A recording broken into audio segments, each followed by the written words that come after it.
Howdy, folks. Welcome back to the Unqualified Film Bros podcast. Tonight we are talking about Conclave, the new Ralph Fiennes-led film based in the Vatican about a papal election and the conclave that decides it. This is a great movie. So I want to get your thoughts. Let's dive in.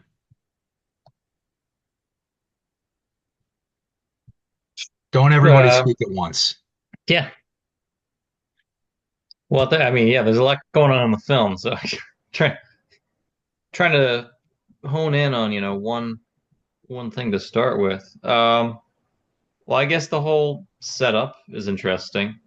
Um, the Pope dies, you deal with the politics between, the more liberal sides and the more conservative sides. And then also there's the, almost clandestine operation going on, trying to figure out what happened with Cardinal Tremblay. Um, but I feel like it moves at a really good pace, almost like a thriller, while also delving into like the characters. Uh, I mean, really, there isn't like a ton going on.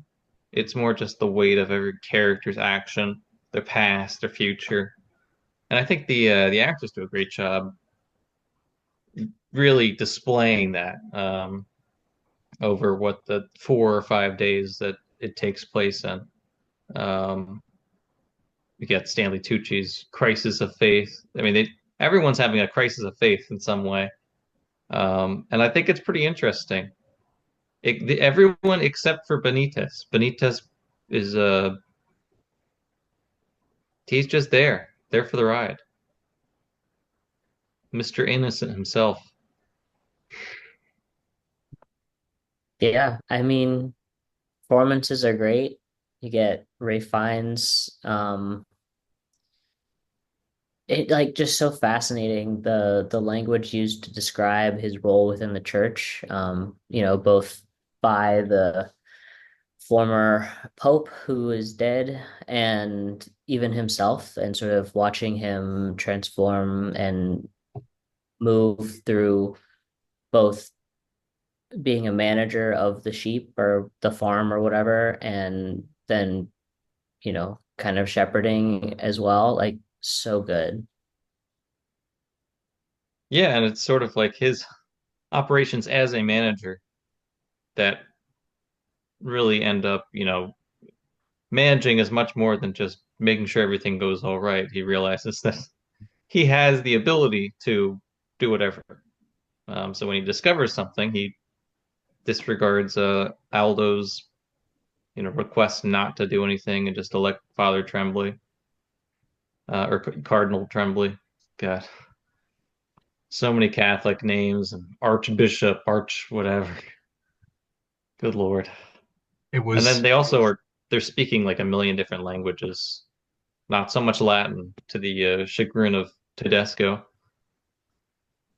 right, but Tedesco spoke both English and Italian, and right, he was speaking Italian, Yeah. Yeah. and Benitez was speaking Spanish, and they were all speaking English, and pretty much all the English speakers were interchangeably speaking the other languages. It was occasionally they'd throw up some subtitles for us, but it was all really easy to follow. Yeah.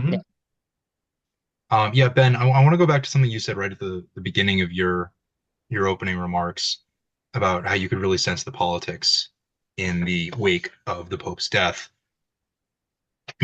Not being a member of the Catholic faith, not being a member of the Catholic Church, I didn't know how accessible this movie was going to be for me, with terminology and roles in the Vatican and that sort of process as it takes place, however often a pope dies or in some recent cases resigns. But what I really got the sense of as this movie kind of took off in the early going was this isn't going to be inaccessible at all. This is going to be a straight up political thriller. And I think that's what I really latched onto and what I really enjoyed about the film was that it felt a lot like some of the more dramatic political thrillers that take place in more government-centric movies than something more religious like this. So I found it Like to be it is a really, government. yeah. I mean the government of the Vatican, but it's much more about the leader of the church than the leader of the Vatican, and who's stepping up to take on that mantle, rather than who's gonna be the person in charge of the Vatican. No, it's who's gonna be the person in charge of the church. Well, yeah, One both, and the same. Well, one both. and the same, sure, but they don't focus on the people of the Vatican versus the people Well, all over the world as in the church. they kind of do. I mean, I think that's a big part about it is like the people in the background who are literally like you hear explosions and stuff, and everyone is isolated and sequestered in the church. They're ignorant to the things outside, right? Except for the one guy, Benitez, who's actually been in war zones. Um, so I feel like the people then the Vatican is part of that. You know, it's not just the power that you wield with the church, but the responsibility to the people in the I don't know. Vatican and in the church. That's a good point. But yeah, it really felt they really leaned into Edward Berger, the director, really leaned into playing up the tension of each vote, playing up the tension of the scheming politics and investigations behind the scenes of each vote, where it felt like the the raising of the stakes throughout the second and third acts felt earned and it felt well paced. Felt like the tension was rising really, really like as it would very, very honestly, very realistically. Yeah, I Yeah. mean, for me, it. Sorry, go ahead. No, no, go ahead. Oh, yeah, I mean, for me, it was. I thought the tension wasn't even. I mean, yeah, it was with the vote, but I think the movie really excelled when it focused on the tension outside of the votes, because we all know that the vote is going to be the sort of the final thing that happens in the film, but you know, how do we get there? Is also is in a lot of ways more interesting, and figuring out the backstory with Ben and Tremblay, like it was so like it was so backyard back like old school politicking, and just like digging up dirt and finding these things. Like, But I think it's also interesting that like Ray Fiennes is the one in the middle who has yeah. had a crisis of faith himself and doesn't really have he doesn't believe he has the faith required. And it seems like he's the only one with the faith required to do what's necessary to And ensure. they play up that idea a lot towards the end of the second act, start of the third act, where I don't know about you guys, but I started to get the idea even before uh, Cardinal Lawrence spoke with Cardinal Bellini. I got the idea that damn, Ray Fiennes is going to be the next pope. Like I thought that that might be the direction that they take this in. Well, yeah, Even though in the but back of my mind, like they would not have given the significance to Benitez that early on if he weren't going to be the guy eventually.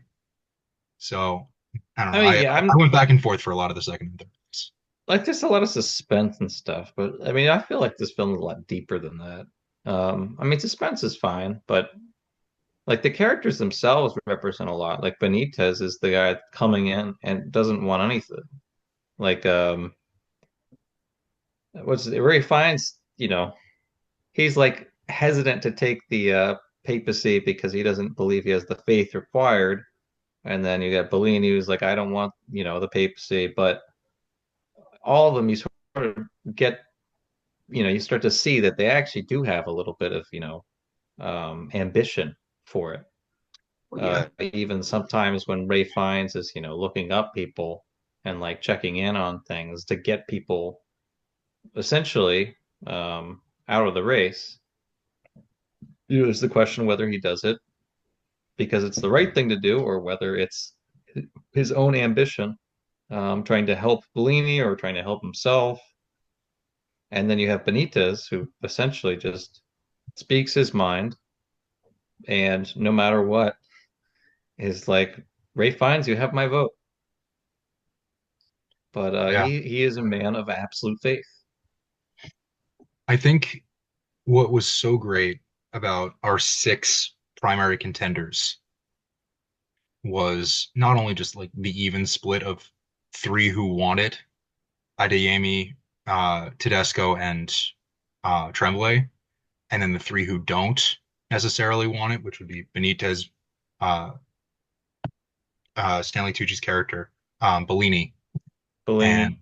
and Lawrence. But the fact that you've got three in each camp, but their motivations for either wanting or not wanting the papacy are so different. And I think what these six actors give their characters is a lot of every decision feels deliberate. There's a lot of depth to motivation in these characters where it's not just everyone scheming for themselves or against themselves. You know, there's no deliberate sabotage. It's all individualized cases and individualized stories to the point where we're seeing something that feels very authentic in each particular case.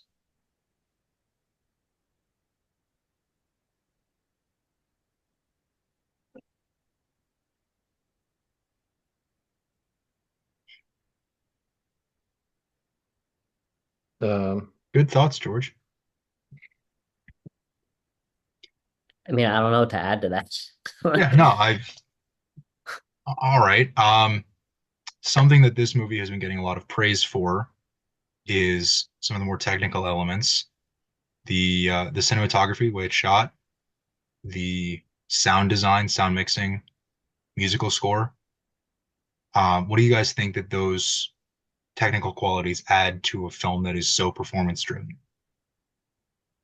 well, the cinematography, the lighting, in a lot of places is very much like it's almost stage lighting in some ways, where all the lights go down, especially with the sequestering, closing all the windows, and you have like one light shining on something or somebody. Especially Ray Fiennes is typically left the last one, ruminating on, I guess, himself being, the last little light in this whole sea of darkness. But and also just the strain of everything, the darkness coming in on him, um, with all these different factions warring against each other, and him trying to do the right thing by supporting his friend, but also trying to do the right thing for the church. Um, and then the other thing that I find really interesting is there's not a lot of like action or spectacle, I should say. So a lot of the camera work is purely on, the popes or the cardinals, um, the potential popes, and seeing their reactions. So when somebody casts a vote, the camera is moving to that person, that who they voted for. Um, and I feel like a lot of the scenes in it, the camera is specifically focused on the person rather than who they're speaking to necessarily. Um, so yeah, it is very character driven, and so the camera work is similarly character driven. It focuses mainly on the people. There aren't very many. There are a few wide shots, and like just shots of landscape at the end. Nobody's in them. Um, I'm trying to remember what the other shots are, but it does seem like there are a few like landscape shots, shots of the turtle pond and things like that. So the stillness outside, um, with all this chaos going in it on the inside. And then obviously there are lots of bombs going off and things happening on the outside, but the camera never shows them. So I think these are all interesting and deliberate choices. I mean, whether it's like difficult to do, no, but it's artistic.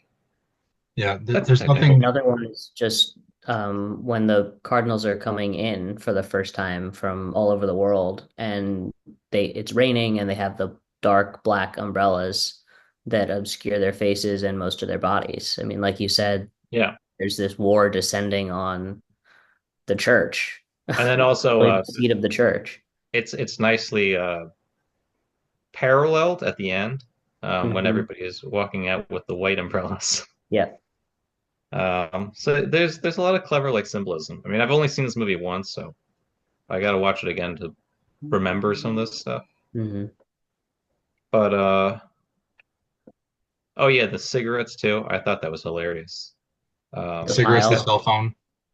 yeah, Well, just also every. Tedesco, Well, hit it that's at what I was the gonna end. reference, and Yeah. I think it's ironic, right? So you Yeah. got all these guys smoking cigarettes. Tedesco is the conservative who wants to go back, those old school, we're doing too many new things. And meanwhile, he's there like sipping on his vape. It's so funny. And There were some moments with Tedesco where I was like, all right, that's genuinely funny. That's definitely intentional. It yeah, there helps that he's was. Italian. Yeah. Oh yeah, there was a lot of room for levity here. I think Stanley Tucci had some great moments for humor. John Lithgow did too. Less so, but still, these are actors we know are capable of great Yeah. humor. Yeah, John And Lithgow is typically a comedic guy, not so much here. yeah, Hmm. but they're still allowed. They're given the room to play around a little bit, and I Hmm. think that really adds to the film where we're not just seeing one-dimensional, either ambitious or non-ambitious cardinals. These are real men. These are real people, but they feel that way anyway. And I think that we as an audience benefit from seeing like a peek behind the curtain at who these guys are as people rather than Hmm. just as papal candidates and cardinals. Yeah. Yeah, a lot of the performances here. I mean, it starts with Ray Fiennes, but I feel like, and I was talking about this with a coworker of mine who hasn't seen the movie, but he's read a lot about it. Um, really, just like with such a deep and talented cast at the front of this movie, you've got so many actors who were probably, this is speculation on his part, uh, seeing how hard their co-stars were going on set and saying, you know what, I got to one up that. And then they take their performance to the next level. And then the scenes just escalate and escalate in quality because these actors are turning themselves up a notch in the moment. And I think that happens I, when you've got a really, really good scene partner where you want to take that next step in your performance and match moment for moment. And I see a lot of that in this movie. mhm. Yeah. What do you guys think of Isabella Rossellini's performance here? She's a pretty big name pushed off to the side in the first act and then gains more significance through the middle and towards the end of the movie. What do you think of Well, her character? What do you think of her performance? I think her character is pretty interesting. They mention about how the women have like, very little to do with the curia and the whole church. Um, and that's kind of symbolized in her not really having a lot to do in the first part of the movie. And by the end, um, she essentially confirms for everyone that Tremblay is the guy that he says. Um, and that also with her like knowing about the documents, seeing them and being like, "Oh yeah, how many copies do you want?" You see how much she actually did know about the church and was involved in the church through the Pope. Um, and it's one of those things where it's like, the secrecies in one part uh, are brought, and then secrecies in the other part are not, like with Benitez and his whole procedure and uh, character situation, I guess. Um, Obviously he prints all of these copies for all the cardinals for Tremblay. But what does he do for Benitez? He burns them. And the reason being is that like one of them is truly God's work, right? Is that he was born all natural. That's how God made him. Meanwhile, Tremblay was doing something to corrupt, the church and the idea of faith by buying himself the papacy. So I find that interesting, this difficulty with bringing some things, and it's not like the Tremblay thing had no consequences. It's just that he felt it necessary to do. So if he felt the same for Benitez, he would have done it. Um, but yeah, I think that the character's inner struggles are really interesting. I find Benitez to be a great character, sort of just sitting there. He's like Bran Stark. And who Shows up better just than to be king. Cardinal Benitez? But no, Uh, he's a good character. I like him. I like the whole I don't want to idea. know who voted for him in the first round. I don't Oh yeah. I don't think it was ever confirmed. oh, it was No. 100% Adeyemi for sure, or it was I think Tedesco.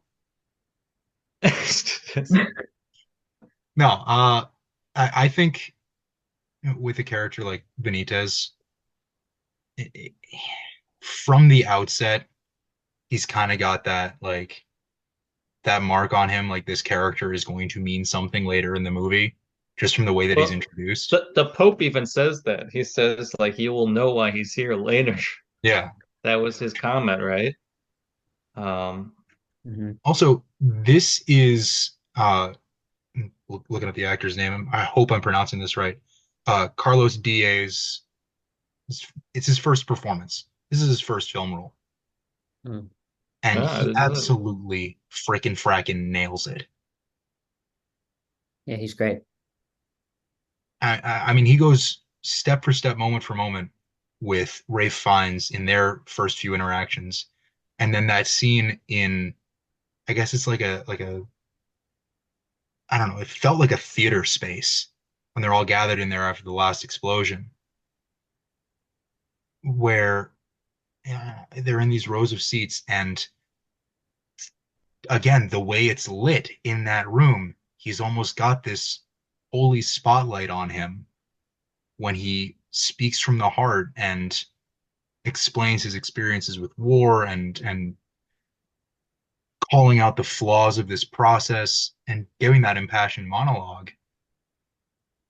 Like that's just it's tremendous acting, and then you got to know where the story's going from there with yeah, he's the obvious choice. And then the button with the reveal, it shows the in my opinion the growth of Cardinal Lawrence to keep that under wraps as the previous pope wanted. Not keep Yeah. it under wraps, but just n- not press it any further. He is as God made him, right?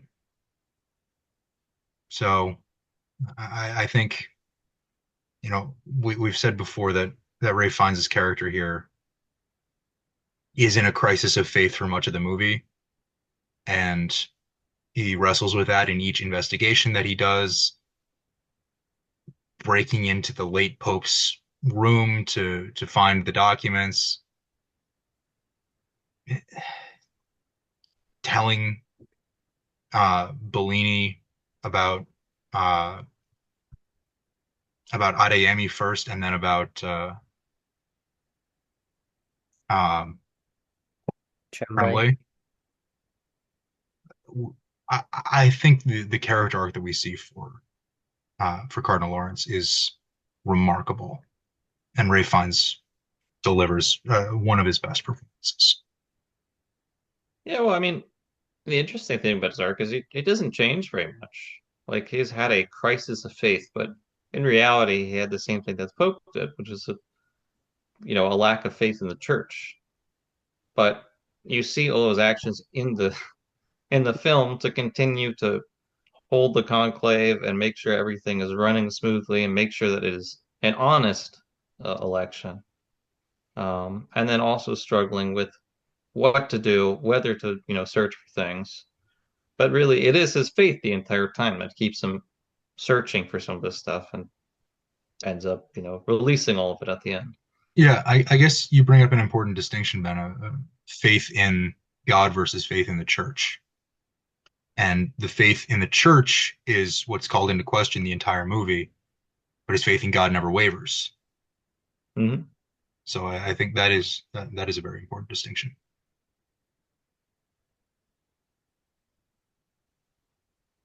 What did you guys like most about this movie? Was if you had to single out one Uh, thing that really stood out to you, what would that one thing be? I mean, other than the performances, Yeah, we can it's say other than the performances because that's probably the best part of it. um Was it a story moment? Was it a technical aspect? I like the turtle. I kid you not. I think it's a great symbolism. They talk about how the turtles keep escaping from the pond and make it onto the freeway and then get crushed and die. Um, this time, the turtle makes its way into the church, and Ray Fiennes saves it and brings it back. That's right after he's burning whatever the reports and stuff, symbolizing he saves Benitez, brings him back to the pond, the papacy pond, no less. But I don't know. There's lots of good scenes. I couldn't pick just one. Hey, I like the turtle answer. I figured it would be one that you guys wouldn't have picked. You're right, Max. the focus on sort of the brief moments of history of Conclave, and sort of what that entails for not only the immediate future of the church, but the longstanding ramifications of, going back to a period of the church where it wasn't always as accepting as the cardinals in the film want it is a lot of the cardinals in the film want it to be. And then ending the film with going almost completely to that end, to the other end of the spectrum of like conservatism and everything. Like, yeah, I mean, the history of it all is just incredible. Yeah, and then you also get the what could be the first black pope who's also a homophobe. Yep. It's like progress in one way, but that is kind of one of the themes of the movie. It's like Yeah. progress in one way, step back in another. So you're not really doing very much, which is why the Benitez papacy is actually revolutionary. Yeah. Um, because they're all like, oh, Tremblay, yeah, I mean he's terrible, but like, could you imagine Tedesco? It's like that fear rather than faith in actually choosing someone. Yeah, and that's politicking in this And then movie. also that goes back to his speech, right? Is this like certainty and doubt, which is that they doubt that somebody else could win, and so they're willing to resign themselves to a bad pope just because he's better than the other guy. Lesser of two evils. Yeah. But again, not faith. Yeah, I don't know. My My mind when I asked that question just went to the overhead shot of the white umbrellas walking through the square. I think that's just filmically genius. The way the whole movie is shot, but especially that sequence.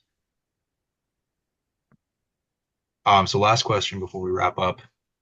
Favorite scene in the movie?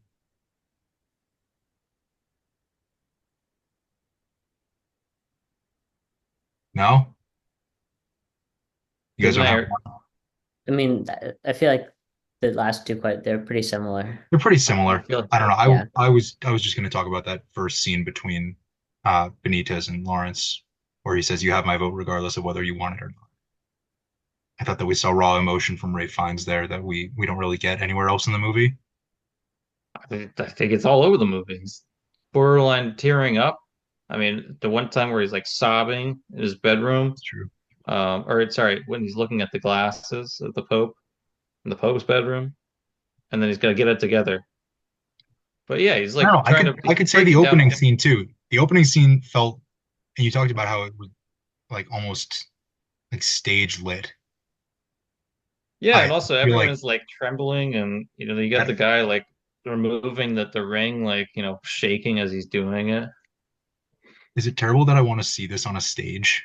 I feel like there's a great play somewhere in this movie.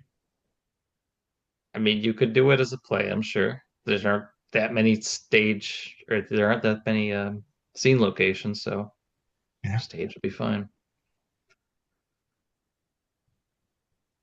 All right. That's all I got. Um, so Conclave is currently playing in movie theaters. We all can give it a strong recommendation, I think. You should go see Yeah, it. Check it out on a big screen because the cinematography and the sound are worth the theater experience. So Absolutely. next week, George won our 150th episode playing of Funky Films. We're going to do a movie of my choice. We're talking about La La Land next week. So we'll see you for that. In the meantime, enjoy some good movies this weekend. Have a good night. Good yeah. night.